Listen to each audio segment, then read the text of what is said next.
C'est comme si on nous remettait la carte d'un trésor très intime et que pour la déchiffrer, il fallait accepter de désapprendre absolument tout ce qu'on croyait savoir sur la façon de se connecter aux autres. C'est une belle façon de le résumer, ouais. Bonjour à tous pour cette nouvelle exploration. Aujourd'hui, notre plongée au cœur des documents du jour commence par une prémisse assez radicale. Et si notre recherche perpétuelle d'une âme sœur, disons, compatible, c'était en fait le meilleur moyen de rater complètement notre vie relationnelle? Ça bouscule pas mal de certitudes, c'est clair. Ah totalement.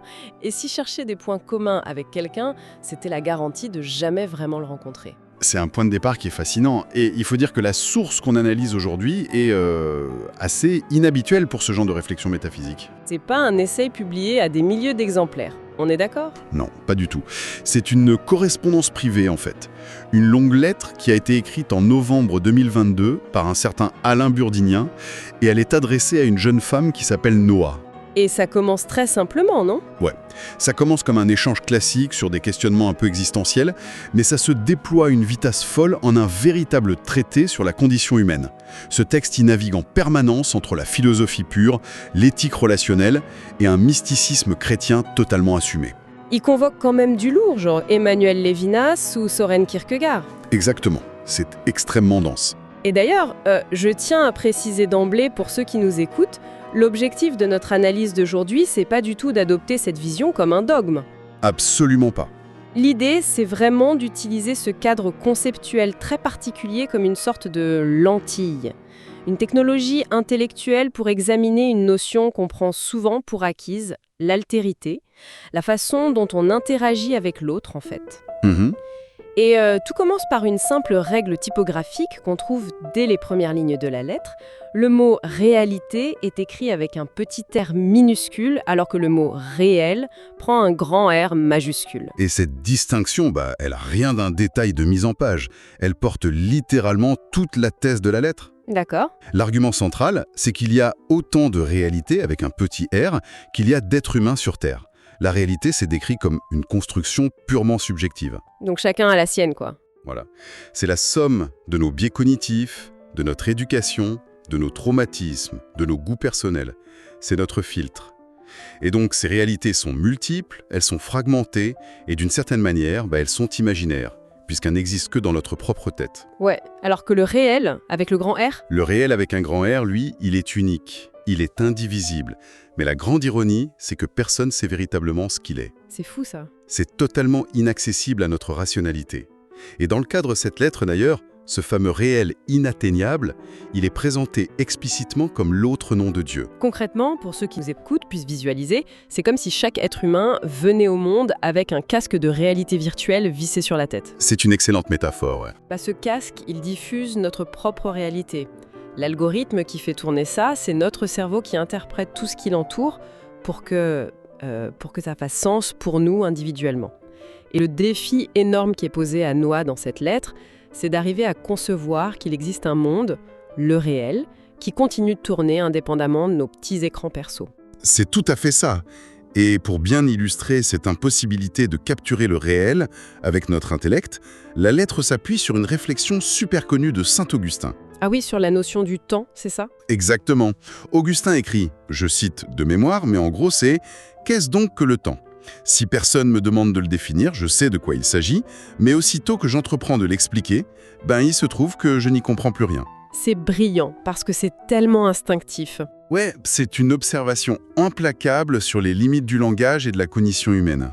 Parce que, en fait, au moment même où l'on essaye de mettre des mots sur une notion infinie, on la réduit. C'est ça, on l'a réduit à la taille de notre propre vocabulaire. On l'a fait rentrer au chausse-pied dans notre petit casque de réalité virtuelle. Et on la perd.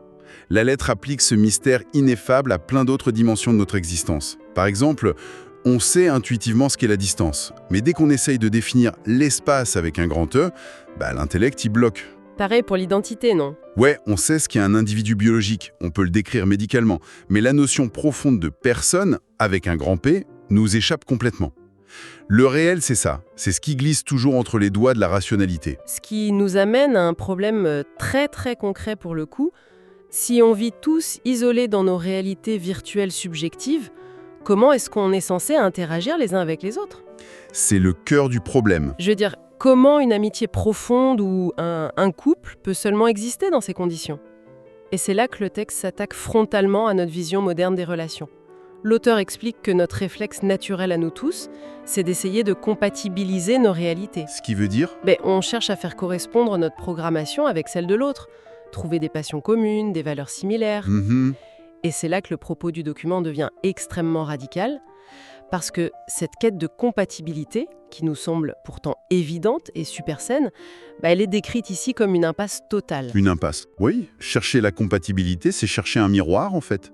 C'est vouloir que l'autre valide notre propre réalité, avec un petit R. Le texte introduit alors un concept clé. L'enjeu, c'est pas de trouver un partenaire compatible, c'est de se confronter à ce qu'il appelle la autre. La autre, ouais. L'autre en tant qu'entité radicalement différente. C'est ce que l'auteur appelle être ontologiquement incompatible avec soi. D'accord, alors là je suis obligée de faire l'avocat du diable. Je t'en prie. L'expression ontologiquement incompatible, philosophiquement c'est hyper beau. Mais dans la vraie vie, ça sonne juste comme la recette parfaite pour un divorce ou une rupture amicale vraiment désastreuse. C'est la réaction de base, ouais. Bah oui, quand l'auteur dit ontologiquement, il parle de l'essence même de l'être. On ne parle pas d'une dispute pour savoir si on préfère la montagne ou la mer pour les vacances, là.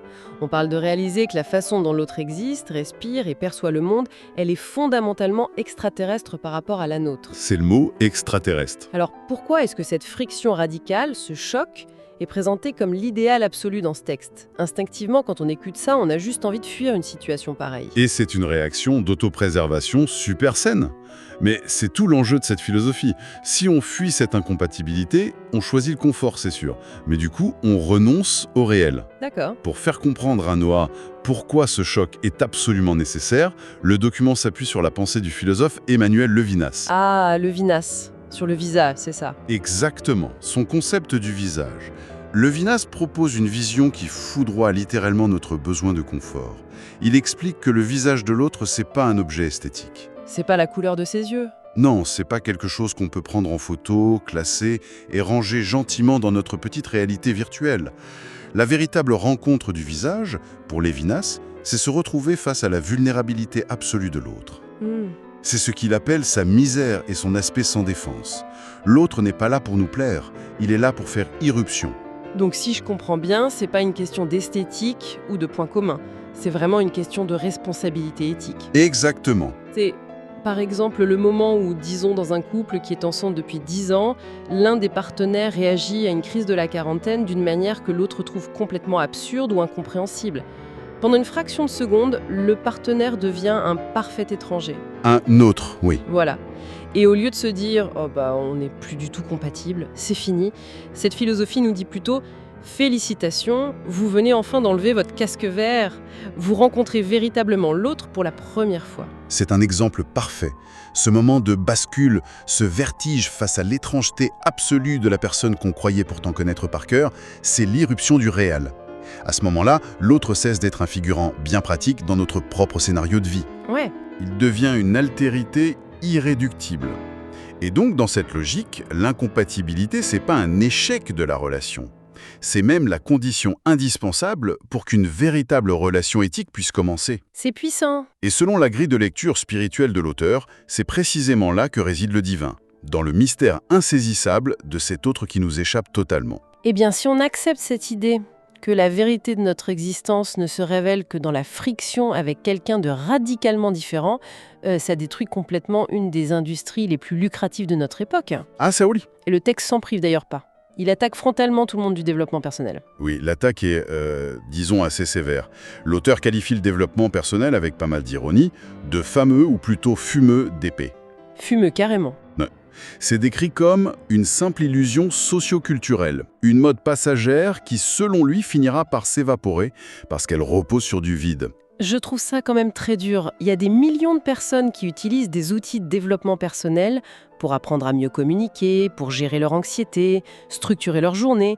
Est-ce que cette lettre rejette pas un peu vite un outil hyper pragmatique juste parce qu'il ne correspond pas à ses propres critères de pureté philosophique ? C'est une critique légitime de ta part, mais en fait, faut bien comprendre que l'attaque de l'auteur ne porte pas vraiment sur l'utilité pratique de ces méthodes pour, disons, faire baisser la tension artérielle ou mieux organiser son agenda. D'accord, c'est plus profond. Voilà.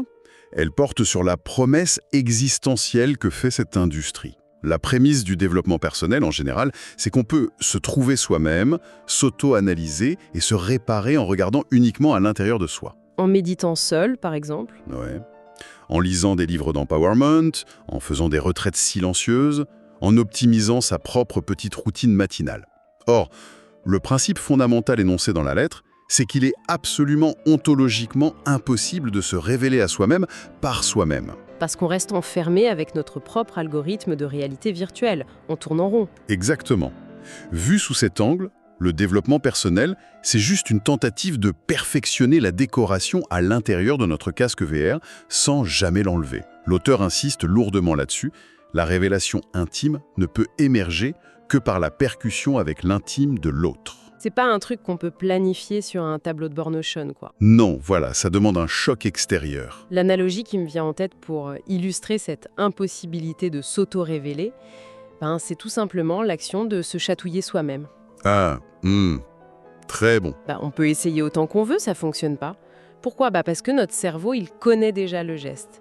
Il anticipe le mouvement de la main, il annule la surprise, et donc, il n'y a aucune réaction nerveuse, aucun éclat de rire. Le développement personnel dont parle le texte, c'est ça, c'est essayer de se chatouiller soi-même. C'est redoutablement précis comme image, ouais. Pour ressentir le vrai vertige, pour qu'il ait un véritable tressaillement de l'âme, pour reprendre les termes un peu mystiques, il faut l'imprévisibilité totale de la main de l'autre. C'est exactement l'idée. Et ça nous mène directement à une autre réflexion majeure du document, qui est apportée cette fois par le philosophe Bernard Fels. Qu'est-ce qu'il dit, lui ? Fels s'attaque à un autre pan de notre culture moderne. Le développement personnel, ou même notre société en général, cherche souvent à évacuer le hasard. On veut tout contrôler, minimiser les risques, tracer un chemin bien linéaire vers le succès ou le bonheur. Fels, au contraire, explique que l'aléatoire, le hasard pur, c'est une condition fondamentale de notre liberté. Il utilise une expression que je trouve magnifique. Il dit que l'être humain libre doit être un poseur de signification. Un poseur de signification, c'est une réponse directe à une angoisse que Noah semblait avoir dans la lettre, non ? Tout à fait. Cette idée que finalement, puisque nous sommes tous coincés dans nos filtres subjectifs, est-ce que ce fameux réel avec un grand R n'est pas juste une énième interprétation ? Est-ce que tout ne se vaut pas, finalement ?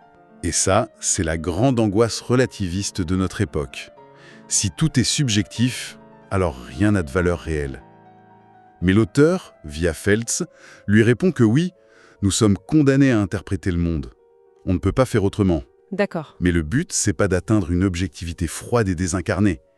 Le but de l'être libre, c'est de prendre ce chaos, de prendre ces rencontres hasardeuses et ces incompatibilités radicales dont on parlait, et d'y créer du sens. Avec un grand S, j'imagine. Avec un grand S, oui. Pas juste un petit sens utilitaire pour passer la journée, mais un sens existentiel. C'est un acte de création permanent face à l'imprévu. Il y a un peu le vertige, non ? Un peu, oui. Accepter l'incompatibilité, abandonner l'illusion de s'auto-sauver par des routines, faire face à la vulnérabilité terrifiante de l'autre, c'est une sacrée montagne à gravir. La question, c'est comment est-ce qu'on est censé redescendre sur Terre et appliquer ça concrètement un mardi matin au petit déjeuner ? C'est la question que tout le monde se pose à ce stade de la lettre. Et heureusement, l'auteur ne laisse pas Noah dans le brouillard absolu. Il lui propose un début de méthode. Ah, enfin un peu de concret. Mais attention, c'est une démarche particulièrement exigeante. Ça commence par une posture d'une grande rigueur psychologique, presque scientifique en fait. C'est-à-dire ?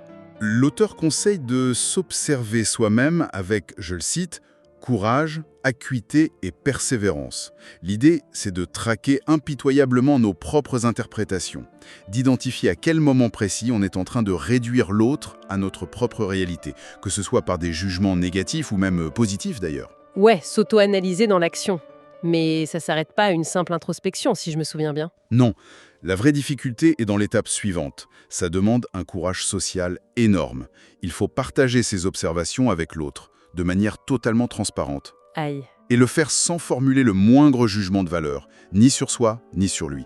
C'est une mise à nu brutale. On doit admettre devant la personne que nos valeurs fondamentales, celles sur lesquelles on a littéralement construit notre vie, elles peuvent être justes pour nous, mais qu'elles ne sont pas la vérité absolue. C'est s'avouer vaincu d'une certaine manière. Enfin, avouer les limites de sa propre perception. Exactement. Et cette mise à nu, elle a un but précis. Elle nous pousse inévitablement vers nos propres limites. C'est là que le texte opère un basculement majeur qui peut surprendre. Le basculement mystique. Voilà. L'auteur explique qu'à force de s'observer, de se confronter à l'irréductible différence de l'autre, la psychologie humaine s'épuise. Notre cerveau analytique y finit par court-circuiter. On frappe un mur infranchissable. Et à cet instant précis, la lettre quitte le domaine de la philosophie pour entrer dans une dimension ouvertement religieuse. Et il lui propose quoi comme, disons, technologie de lâcher prise? Il lui conseille de s'en remettre à une figure spirituelle, en l'occurrence la Vierge Marie. Ouais, ce passage, il est hyper intéressant parce qu'il peut sembler super abrupt. Très abrupte, oui. Pour quelqu'un qui n'a pas forcément de bagage religieux, passer d'une analyse clinique des biais cognitifs à une prière directe, c'est le grand écart, hein. Et l'auteur propose même une formulation très précise. Il dit, en gros, « Marie, là maintenant, dans ma relation avec l'autre, j'ai atteint les limites de moi-même, je sais plus faire par moi-même, viens à mon secours en m'envoyant une intuition de ce que je dois penser, dire ou faire. » C'est ça, mot pour mot. Donc si on essaye de traduire ça d'un point de vue purement conceptuel, pour ceux qui nous écoutent et qui dépassent le dogme religieux, c'est vraiment l'idée qu'à un moment donné, la volonté personnelle et l'ego, ça suffit plus du tout. Absolument plus. Il faut accepter la défaite totale de son propre intellect et faire appel à une intuition, un élan qui vient de l'extérieur de nous. C'est la mécanique exacte. Et c'est important de noter que c'est pas une prière magique pour demander à ce que la réalité redevienne confortable. Pas du tout. C'est l'aveu profond d'une impuissance face au vertige de l'altérité. Ça illustre très bien une autre idée forte des documents qu'on trouve dans un texte de 2016 du même auteur. Il dit « La vie s'aborde comme une science, s'enracine dans une mystique et s'accomplit dans un contact. » C'est une sacrée trinité, ça. Ouais, la rigueur de l'observation scientifique d'abord pour déconstruire nos illusions, ensuite l'abandon mystique quand on touche les limites de la raison, et tout ça pour permettre enfin le véritable contact humain. Et en fait, ça répond à la contradiction apparente qu'on pourrait ressentir. Comment ça? On pourrait se dire, comment on peut être à la fois un clinicien froid qui analyse toutes ses relations à la loupe et un mystique qui attend une intuition tombée du ciel? Ça semble opposé. C'est vrai que ça a l'air paradoxal. Mais en fait, ces deux postures, elles s'opposent pas du tout, elles se succèdent. La rigueur scientifique, elle nous amène juste au bord du précipice. Et la posture mystique, c'est ce qui nous permet de sauter dans le vide sans chercher à s'accrocher aux branches de nos petites certitudes. J'adore cette image du saut. Et pour la sublimer, le document convoque une fulgurance du philosophe danois Søren Kierkegaard. Il écrit « Ce n'est pas le chemin qui est impossible, c'est l'impossible qui est le chemin. » Waouh! Prenons juste quelques secondes pour absorber ça. C'est l'impossible qui est le chemin. C'est fort, hein? C'est paradoxal et pourtant ça fait parfaitement sens avec tout ce qu'on vient de décortiquer aujourd'hui. Complètement. Parce que si le chemin était possible, s'il était facile, balisé, hyper logique, ça voudrait dire qu'on évolue encore et toujours dans les limites rassurantes de notre petite réalité préprogrammée. Exactement, si c'est facile, c'est que t'es encore dans le casque VR. L'impossibilité, c'est pas un obstacle sur la route qu'il faut contourner, c'est la boussole elle-même. Si la relation à l'autre vous semble impossible par moment, si son altérité vous paraît insurmontable, paradoxalement, c'est la preuve absolue que vous êtes enfin sorti de l'illusion. Que vous marchez vers le réel. Voilà. Et j'aime beaucoup la façon dont l'auteur clôture cette très longue réflexion.